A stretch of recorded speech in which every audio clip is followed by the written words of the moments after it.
Episode 26. Yeah. Love it when a plan comes together. Yeah. And you know what? As much as we anticipate that we're going to do more and more podcasts, we just keep getting busier and busier.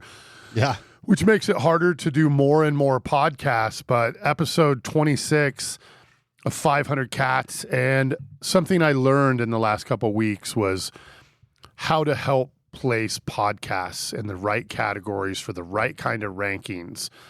And unfortunately, this one is hopeless. It defies categorization. Yeah, because when you're dealing with something like triathlon, it's in a subcategory of sports. Mm-hmm. And then you break that down to triathlon. And believe it or not, you can break it down one more level to Ironman triathlon if you want, or long distance. And so properly placing yourself in the right category. And then I thought back to our two podcasts, and one of them skiing and recreational skiing. That's easy. But this one, which is about cats. It is, which I feel like is pretty easy to define. It is pretty easy to podcast define. Exclusively about cats. But yes, in all reality, it's about... I do want to say real fast, if you search cats in Apple Podcasts, we're number 24. Oh, all right. Here's something new I learned. There's a podcast by a band called Thousands of Cats. Cease and desist coming out today. I think they're from Japan. I'm interested. Thousands of cats. Thousands of cats. That's too many cats. So 24th on the podcast charts on Apple about cats. About cats. And so... which is like the most popular topic on the internet. Yeah, easily. Yeah. And I think hence that was part of our name, through a marketing class, the name came up. So I think that's where it came from. But anyway, to events, and Marcus will know what event I'm talking about, but there's one event in the world that we've been more involved in on many different levels than any other event that we've been a part of in our 20-some year history. I don't know how many years. But what is that event? IRONMAN Canada. IRONMAN Canada. And since it left Whistler, we haven't stepped back, but we've scaled back a little bit in the Penticton years, came and did our job, did what we were asked. But now it's in Ottawa, and we're back to being the lead decision makers. Being some of the senior decision makers. And what an event. Like, how at least I can tell when an event goes well is the feedback we get on social and the posts of how happy people are and I know this isn't the right word to use in Canada, but like how patriotic people are in Canada. And maybe it is the right word. Yeah, it probably is still the right word. Patriotism somewhat gotten stolen in the United States, and it doesn't mean what it means anymore. Yeah. We'll talk about that on Thousands of Cats. Thousands of Cats. So Marcus and Ryan and Eddie and Corey and Jean-Michel and one more and Andre, who came through Sports Stats, our dear friends at Sports Stats, like those guys who are founded in Ottawa. Mark Roy, and dude, he bailed us out on 1,900 occasions. And you know why he bailed us out? Not just because he's a good friend, but the love of the sport of triathlon, the love of Ironman. He would bail you out if he didn't like you, if it made the event better. Have you seen his new tattoo? No way. He's got like a whole sleeve. Really? Yeah, it's pretty sick. Is it like a tribal? It's got a little bit of everything. It's got a little bit of tribal, a little bit of MDOT, a little bit of this, that, and the third. I don't think I've seen it. It's a well done tattoo. I don't remember. So Marcus, tell us about Ottawa. It wasn't the smoothest event on a lot of different levels. Yeah. Why don't we talk about the best parts of it? We interviewed some amazing people. Really amazing athletes. Tell us a little bit. We had... so generally before each race, we put out a post on social on the unofficial channels looking for stories. And the stories we got in were amazing. We got a woman who she was celebrating this year. She turns 70 in December, and she was doing her first ever Ironman at Ottawa. At 70. Amazing. Yep. So she had done shorter ones, but had never done a full Ironman. And so she was super excited about that. We had a gentleman who was shot in a drive-by shooting in Ottawa, who was possibly one of the most positive people I've met. That's just like, he was like, the whole experience was positive because only one bad thing happened that day and 1,000 miracles happened that day, which, to talk about the day you got shot like that is wild.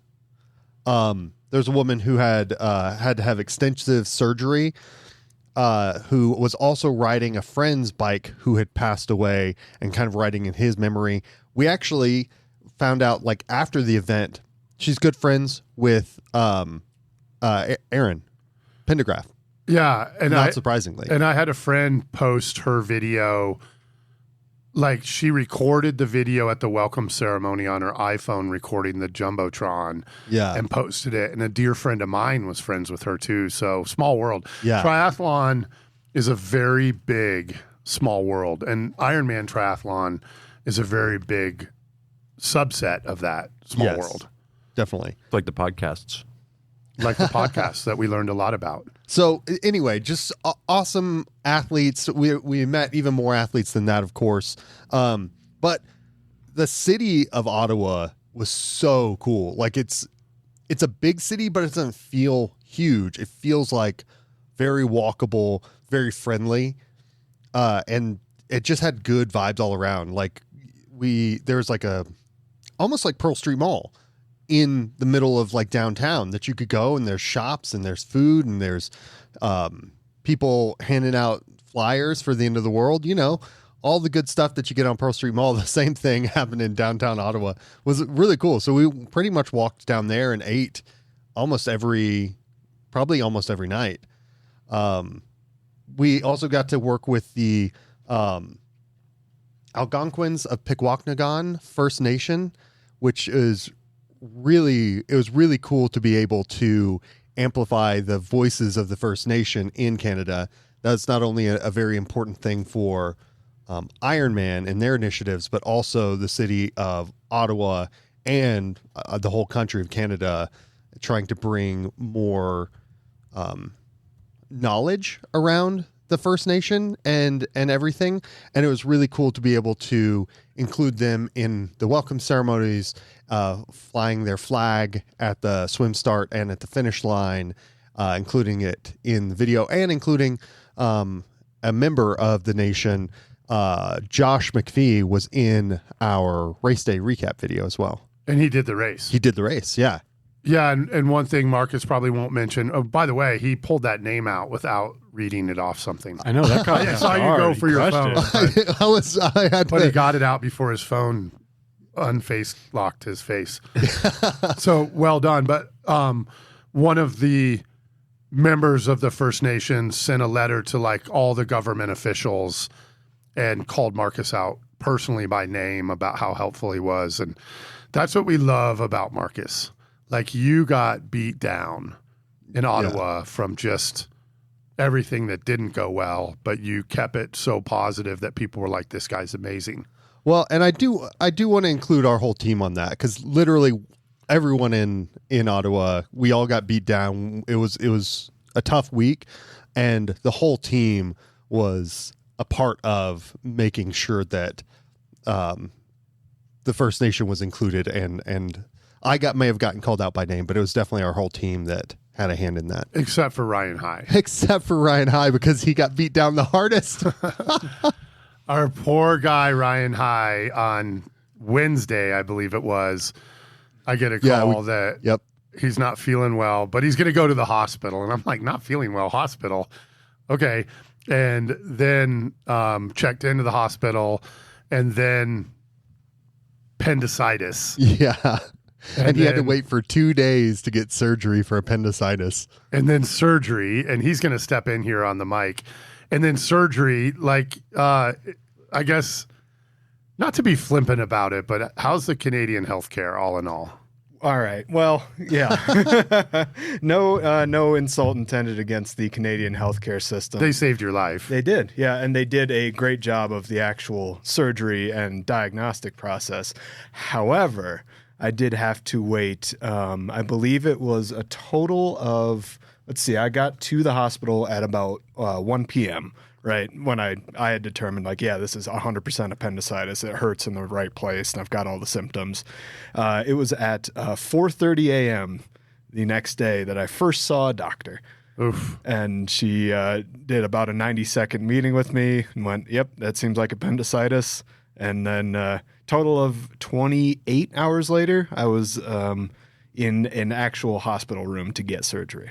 And then you had your appendix removed. Yeah, which was fun. And then you got released. Yep. I got it. Before we go to the release, I do have to tell the funniest part, in my opinion, the funniest part of this story is after his surgery is done, I go to the hospital to check in on him, and it's super late at night. There's no staff at the information booth or anything.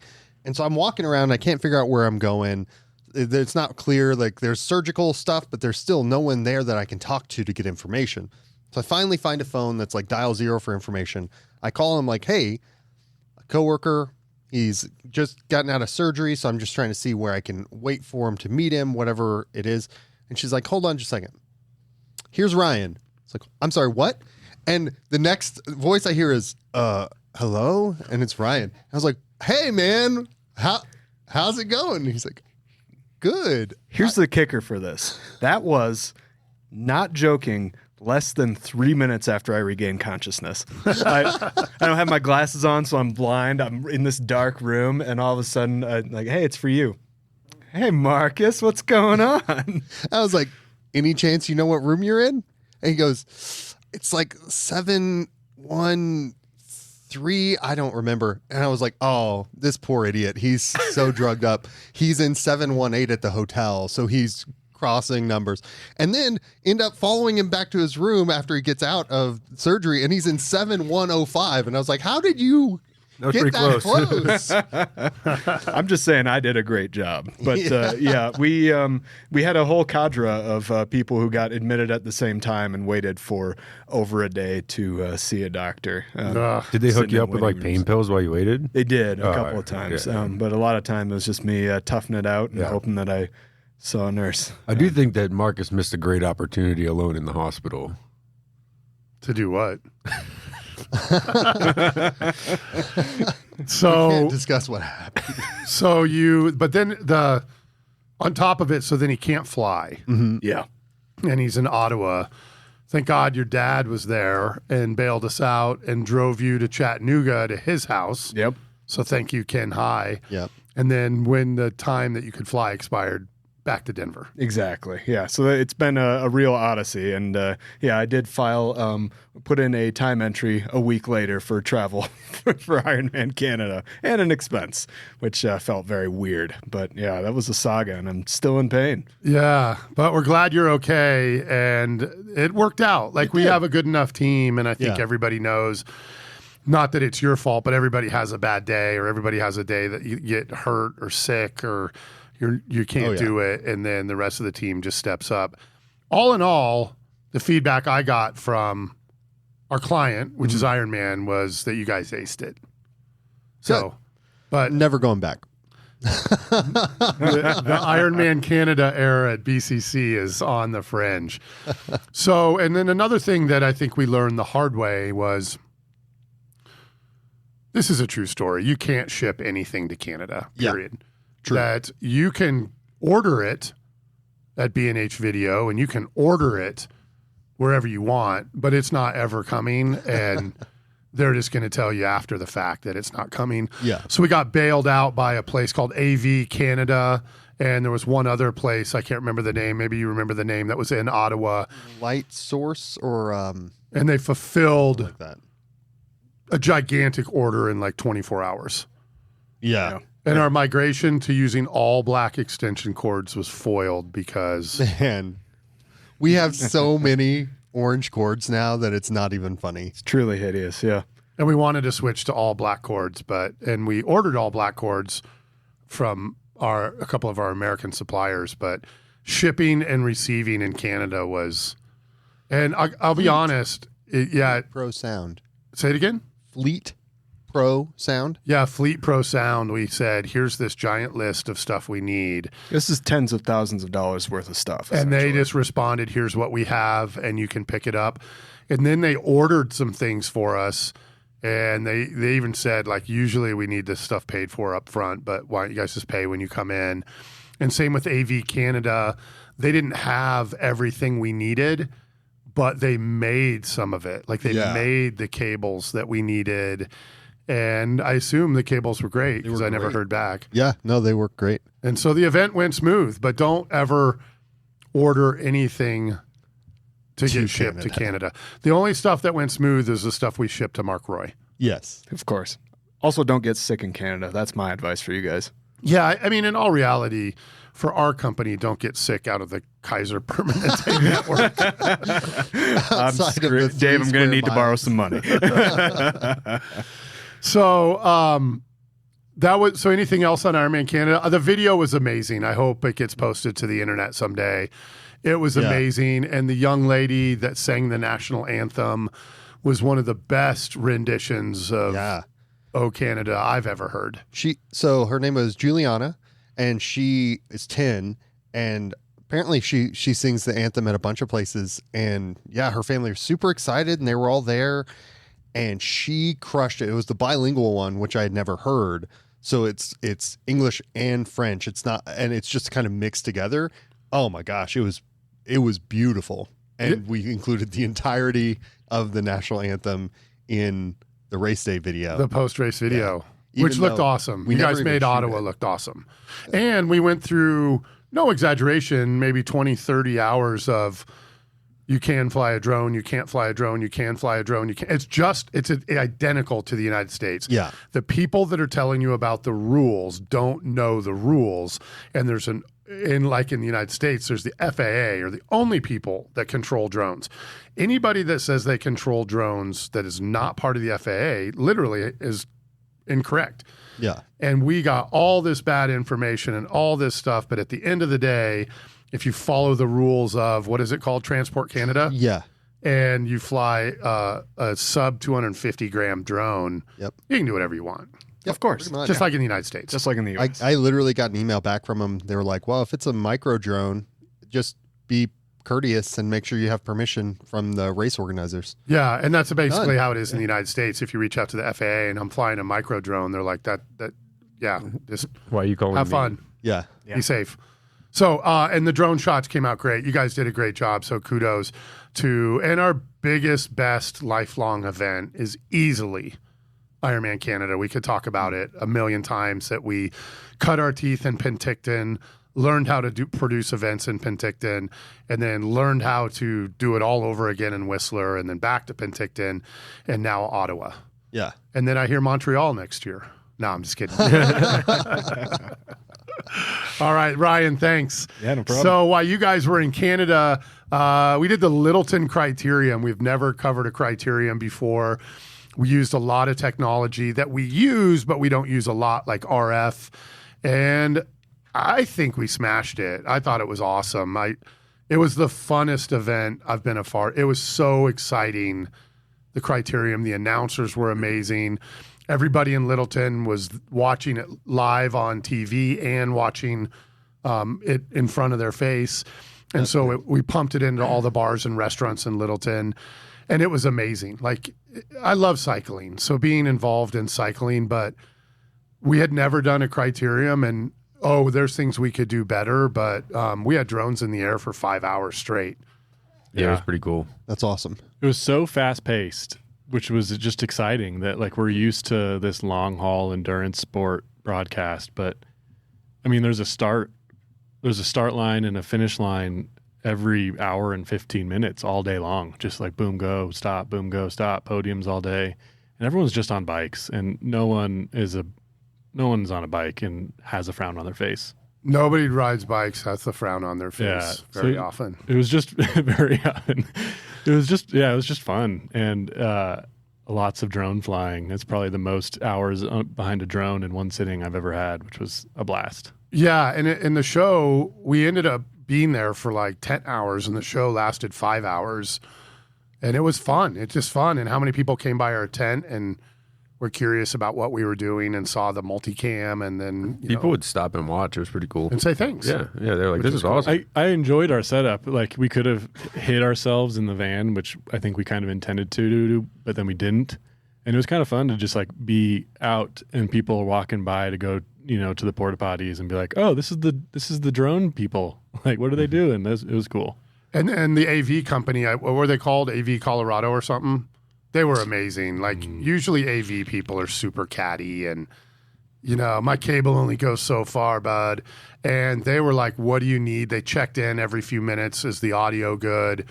And that's one event I can say I really, really, really, really hope we're involved in next year, even if Marcus is in Canada again. I feel a little scratch in my throat next year. Just I don't think I'll be able to travel. I will say I was walking down the street in Canada watching y'all's stream, and it was awesome. It was so like electric to just watch. It was really cool. Which I didn't watch the pros because that happened. I think I was already asleep at that point, but I watched some of the pro stuff. I think one of the coolest things about it was the atmosphere and the spectators. Yes. Like it was packed all day. People were having fun. People were yelling. People were over at Denver Beer Co. drinking and eating, and it was just like I had a camera on a gimbal and would just walk up to the crowd and they'd go nuts every time. Like it was foolproof. It was like, That's awesome. we don't have a shot. Let me go check on the crowd. And then, And so I would want to go spectate it if we don't get to work it again. That'd be cool. Or ride. Or ride, both. yeah. Both. That's what I think is cool about it is you could have your wave and ride your bike and then just stick around and watch for the big show at the end of the day. And Yeah. If we do it next year, I'm going to race the Cat 4 or whatever category I fit into, Without a which doubt. is 4 or 5 or 6, 7 or 8. Shout out to Floyd's of Leadville, came up to us in Littleton and gave us they make a lot of like CBD rubs and CBD drops and stuff like that. And it just was cool. You know what? You got to understand the power of swag.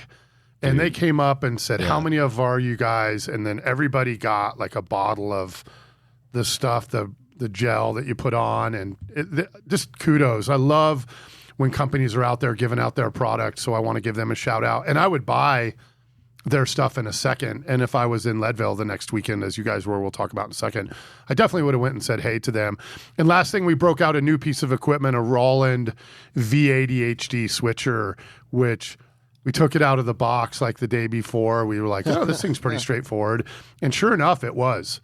We were able to just make it do anything, any piece of equipment we've ever owned do in 2 minutes of not research, 2 minutes of poking around. there's That's only awesome. one thing we had to pull the manual out for, which was connecting the iPad to it. But then once the iPad was connected, there's nothing else. And that was all because because we downloaded the wrong app. There's Yeah. a V80 HD and then there's like a V8 HD. Yep.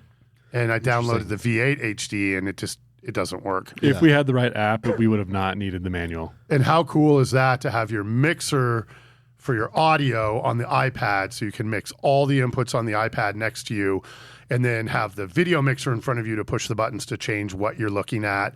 It was And like flip to another page, and we had PTZ control of our own PTZ camera at the finish line.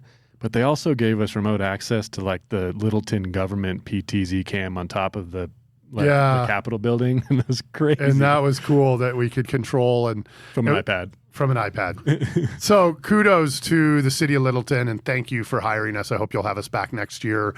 That was just a lot of fun, man. Cycling strong in Littleton, Colorado. I know we constantly talk about, is cycling coming back? Is it not? In Littleton, Colorado, it never went away. Nice. And so super cool. A lot of athletes I'm not familiar with. That's I cool. love the dude that won. I don't know his name. Super cocky. And I loved it. It was in a good way. Yeah. Crazy character. Yeah, crazy character, like good stuff. And we saw the robot on camera more than once. Nice. So that's 2 live broadcasts in a row, Lake Placid. Then we saw the robot in Littleton. And then we also saw the robot in Leadville, which for the enough. first time, Leadville 100 mountain bike race was broadcast live The whole thing. from start to finish. And we did it.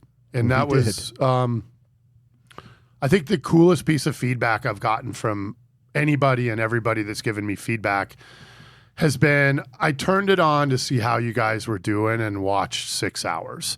Yeah. And it was a 6-7 hour broadcast. And even my mom said she just wanted to tune in the morning to see how it was going. And she said, I watched the whole race.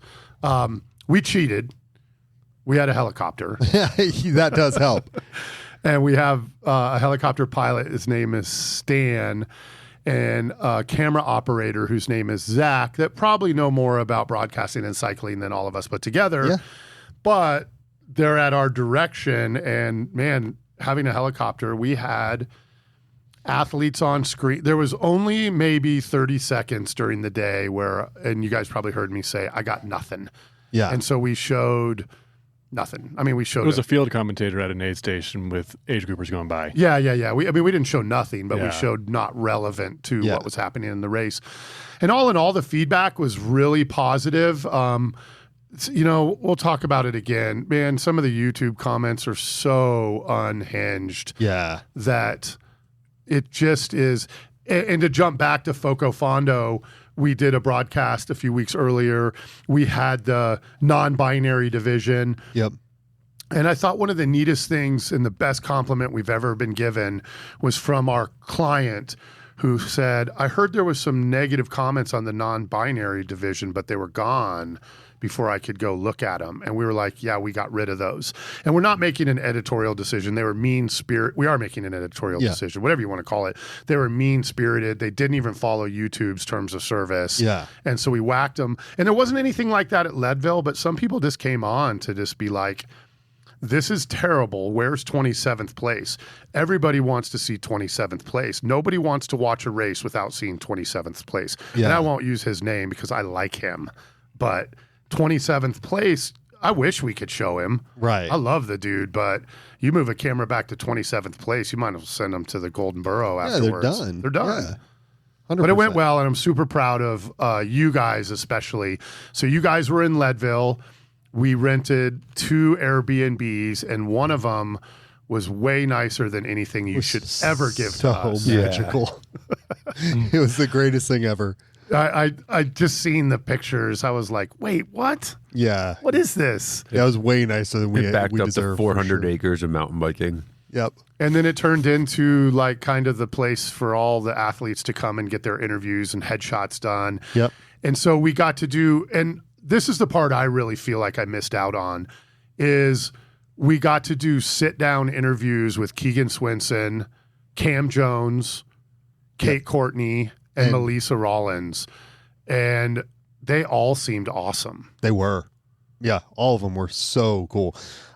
Cam and Melissa actually, like, after an interview is done, I always stand up kind of just as an indicator of like, hey, thank you so much for your time. And I say, thank you so much for your time. We really appreciate it, as I turn things off. And Cam and Melissa just stayed sitting and kept chatting. And so I sat back down and had like a conversation with them off camera for like 10 minutes afterwards. Yeah, and they came out good. Yeah. They seemed like good people. And then, of course, if you didn't watch the race or don't follow cycling, Keegan Swinson won the race substantially. And then Kate Courtney not only won the women's race, but set the course record. Yeah. And so just an outrageous positive day from the athlete's perspective, and how just unbelievable times and speeds. I mean, how do you do that course in Yeah. 6 hours? 6 hours. It's crazy. And Kate broke the record that was set 10 years prior. Yeah, about Crazy. someone I saw an Instagram video about, and I wish I knew the woman's name who had the record before her. It's like but her old she team member. finished second to her in the World Championships the year I believe Kate won. So they had like a relationship and stuff. So That's cool. But there is some kind of connection. But man, Leadville was cool. A chopper. We had drones. We had motos. Our moto team are the best in the world. These guys, the limit of what they can do is the limit of how well we can hang on. Yeah. No kidding. Annika Longvad, Yeah. 2015. Yeah. So mountain biking's the best. And the Leadville 100, I already knew this, but our first time being involved in the event is easily one of the best events in the world. Yeah. It's an awesome event. People love it. Everybody that puts it on is awesome. City's awesome. And then I want to talk about, and I'm sorry I'm not great with names, as you can tell, and I don't have a laptop in front of me, so hopefully you guys know his name or Dylan can pull it up. The Dream Chaser. Oh, yeah. His name. And let me tell you why these guys look up his name. What he does is he starts last, and then he raises money for every person he passes. Jeff Spencer. And we got to do an interview with him, and the Dream Chaser Foundation was very helpful with getting us B-roll and statistics. And then we got feedback from our client today that like fundraising was up, and they were really positive about that piece. And what was so cool is the race started, the men went off, then the women's pros went off, then the age groupers go off in waves, and then the last age group wave goes off, and Marcus flies a drone over the guy, and we play his feature in a picture-in-picture window of him talking about how he's going to raise money and stuff like that. And man, he finished like at the end of the women's pros. It was incredible. It was insane. And like it was really cool because the whole premise is he makes people donate money based on how many people he passes. And so they're playing this piece and he's in the drone shot and you're just watching him fly past everyone. And it was pretty awesome to watch. At one point he was riding on the shoulder on the dirt passing people because there was too many people on the road. Yeah, and most of those people are just out to just finish. So they're going at this easy buddy speed, and he's just ripping through safely. Yes. We've had people do that at Ironman. There was a guy that did it at Ironman Louisville once, and I think he passed 2,000 of the 2,300 athletes in the race. Oh, it's Wow. And he started last in like a rolling start. So I love that concept if you do it safely, as Jeff Spencer did. And I think Leadville's perfect for that because once you get to the first climb, it's blown up and people are all spread out. Yeah, totally. But what a cool race. Anything to add for Leadville? I mean, I hope we're back again next year. I wish we were there this weekend for the trail running race. Yeah. Leadville's a cool place. It was awesome. And they put a tight show. Awesome. Tamara, the race director, hats off. And then another, like the person, and I jokingly say this, that taught me all my bad habits in AV is Garrett Grossi, and he was the AV company and the MC. And I only got to trade like an email with them, but a lot of what I learned to do right also I learned from him, like a swagger of you put on an event with like some energy and stuff like that. You don't just go set up speakers. Yeah. Kudos to him. We had to work with him to interface some audio into our finish line camera. And man, I just walked up and tapped him on the shoulder and I was like, "Hey, are you Garrett? I'm Dylan from BCC." And he was just like one of our team members. Yeah. And he was just like, "What do you need? Like, step on in. What, like, he's a great dude. How can I help?" So yeah, shout out to him for sure. He's a great dude. I started Ironman with him, and he's just a all around great dude. And then a few things didn't go well, but one of them that kind of caught us off guard was so we broadcast from a helicopter and motos and all over the course, and we basically have almost no transmission issues until our static finish line camera. And so the broadcast on hard light internet. The broadcast goes off the air, and then we just have this single camera so family members can see their family members and friends finish. And that camera is a train wreck for 2 hours. I haven't gotten my ass kicked like that by a finish line camera in years. We By anything really, like merch. There's a list of things that can give you a lot of problems for hours on end, and I haven't had any. Do we even know what happened? We still don't. No. It was a gremlin. We ended up replacing all the cable, the backpack, everything but the camera, and it fixed it. And that's usually not the way to troubleshoot, but we had already replaced this cable, replaced this end, replaced this piece. And then it just got to this point of running Ethernet. Because what we were doing is running the camera signal back to our studio. And in the end, we just ran internet to the camera. Yep. And then it worked, but the troubleshooting was systematic. It wasn't just like, try this cable now. We started at point A and ended at Z and still had no answers. And we're like, uh-oh. I hope it's not our brand new backpack. We've had it back in the studio now for a week and haven't retested it, but we should. Yeah, totally. Because coming up next week, the race that got us started in dirt, the Lauf Gravel Worlds, and they're personal friends of ours. And that's how we got the job, was through nepotism and stuff like that. But that if if nepotism works the way it's supposed to be, that's when you go your hardest. Yeah. Is like, these people gave us this job and they wanted us to succeed.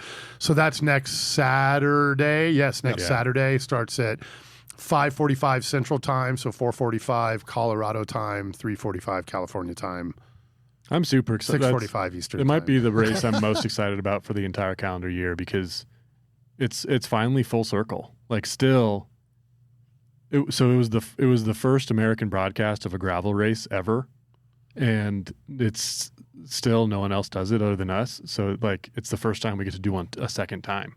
Yeah. And so I'm super pumped for that opportunity. And to do it a second time, I think you guys, we talked about this after Leadville, was we don't know as much as we think we know. We're not as good as we think we are. We did great, and I'm super proud. But you can feel things that you're like, that was lucky. Glad this didn't fall off at that time and stuff like that. And so going back a second time, you correct all those problems: when to fuel the chopper, when to do this, where to put the drone. So going back to the Lauf Gravel Worlds, we get to do it again. Although It is 100% of a new course. 100% new course. Every year it's a new course. Start line, finish line's the same. But we have our No, it's Leadville Moto team. Yeah, it is kind of different. It's in the same property, but it's in a different location. We have our Leadville Moto team. We have Yeah. the same camera team, same camera people in the same positions. Yep. And so, We've grown a lot in the camera department. So and Starlink, one thing Yeah. we did in Leadville that I think we didn't talk about is we put a Starlink on our helicopter, and it made it like we ran a cable to the chopper. Yeah. literally, I never saw a single artifact. It was expensive, Yeah. but we learned a lot about putting Starlinks on choppers. We learned how to improve our Starlinks on our motos. And no way would Leadville be possible for less than $500,000 without Starlink. Yeah. I True. also want to. The helicopter Starlink wasn't a normal Starlink. It's a big dog. It was the size of this table. Yeah. I didn't know that they made Starlinks that big. It's called a performance dish. It's And insane. we had one for a few days. We didn't realize it was so big and what we had bought it for. My house. It it wouldn't have worked. So Yeah. we had to send it back. It was an impressive setup. We rented it from like a specialized company that mounted the Starlink and the GSS camera all in one little bubble out in the front of the helicopter. So it was an impressive. Yeah, away from impressive the rig. propellers and Yeah. Yeah, that was super cool. Again, like, if anything came out of Leadville, I'm glad we did it. I'm proud. It wasn't perfect, but it will be next year. Yeah. And we got a lot of stuff coming up. So we talked about, I always want to say Garmin, but it's the Lauf Gravel World. So, Correct, yeah. So then we have the Gravel Worlds, and then we're going out to California next week to look at like a Hollywood style event. It's easily out of our league, but we've been selected Easily. as the ones to produce the event. So hopefully we'll get to talk about that soon. But we're going out to meet Hollywood next week, which is exciting and very scary. And then, Is there any new project we do that's not out of our league? I mean, no No. guts, no glory. I was just going to talk about some of the things we're doing in Kona, and that's all out of our league. That's our special sauce, is doing everything that we shouldn't, Yeah, and but then acing it. and I read something the other day, and it had the F word in it, so I'll try to paraphrase it without that. But it's like, the more you mess up or F up, the better you get at not effing up. And it's true. Like, you don't go out wanting to, but a lot of people, and Marcus, you've said this, I think about, was it Pixar or somebody? Yep. The sooner you push yourself through those mistakes is the sooner you can learn from them. And so not to be afraid. I didn't sleep well for the last 75 days, Yeah. starting before like 95 days, and then Unbound and even the Criterium and stuff. But we've accomplished a lot. If it all ended today, it was a good run. And it isn't. Yeah. We have ZLMC coming up. We have Nice coming up. We just did a call today about Schwamigan Mountain Bike Festival. So that's going to be a cool production, not live. Yep. I don't think people realize we're pretty good at post. Yeah. We just don't do post much anymore. So super excited, but it's only a 2-hour race. So we don't really do races that short. The Criterium was that short, but So that's scary. Yeah. But yeah, a lot of good things coming up. Yeah. It's gonna be Ironman great. Wisconsin, Ironman Maryland. August, September is going to get nuts. Yeah. It's gonna be like It's April. going to be awesome. It's going to be like April. I'm looking forward to Ironman Wisconsin because I haven't. Well, I went I guess I went to a couple last year. Yeah. I went to Chattanooga in Florida, which I think I'm going to go to this year, but I'm also going to go to Ironman Wisconsin. I'm excited. love New Wisconsin. race director, Yep. Abby Valkenburg. Yep. And awesome. Van Valkenburg. Van Valkenburg. Thank you. Yeah. I got it right the second Yeah, you time. did. No, you See? did it. I didn't have to say it. You F it You up. got it. And then the second time, you're better at not effing it up. So I think that's all we got, unless anybody has something to add. Yeah, we'll leave you with an AI song about effing it up. Less times. I tripped on the sand and fell in the sea. Lost my flip-flop, now it's just me. Tried to build a fire, but I burned the rum. Turned my mess into a little hum. The waves keep laughing, they don't care. I'm a wreck, but I'm getting somewhere. Effing it up to figure it out. Each mistake's what life's about. Effing it up to find my way. Better at living every day.